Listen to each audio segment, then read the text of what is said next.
செல்வரின் பாவம் என்ன?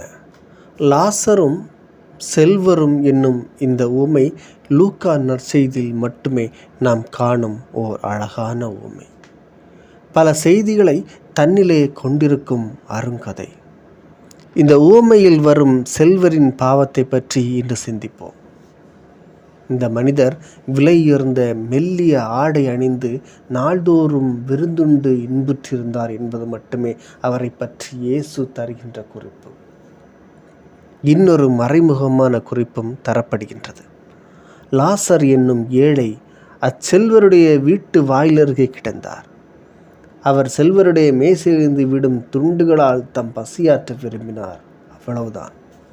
ஆனால் இறந்ததும் அச்செல்வர் பாதாளத்தில் வதைக்கப்பட்டார் என்கிறார் இயேசு.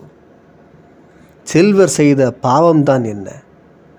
உண்மையின் பார்வையில் அவர் வாழ்நாளில் நலன்களையே பெற்றதும் தம் வீட்டு வாயிலில் கிடந்த ஏழை லாசர் என்னும் மனிதர் மீது எந்த அக்கறையும் காட்டாமல் இன்புற்று வாழ்ந்த தன்னலமும் தான் அவரது பாவங்கள். எனவே நேரடியாக தீய செயல்கள் செய்யாவிட்டாலும் கூட பகிராமல் வாழ்வதும் பிறர் துன்புறும் போது தான் மட்டும் இன்புற்று வாழ்வதும் இறைவனுக்கு எதிரான பாவங்கள் என்பது தெளிவாகிறது. மன்றாடுவோம். உலகின் ஒளியாக உம்மை வெளிப்படுத்திய இயேசுவே, உம்மை போற்றுகிறோம்.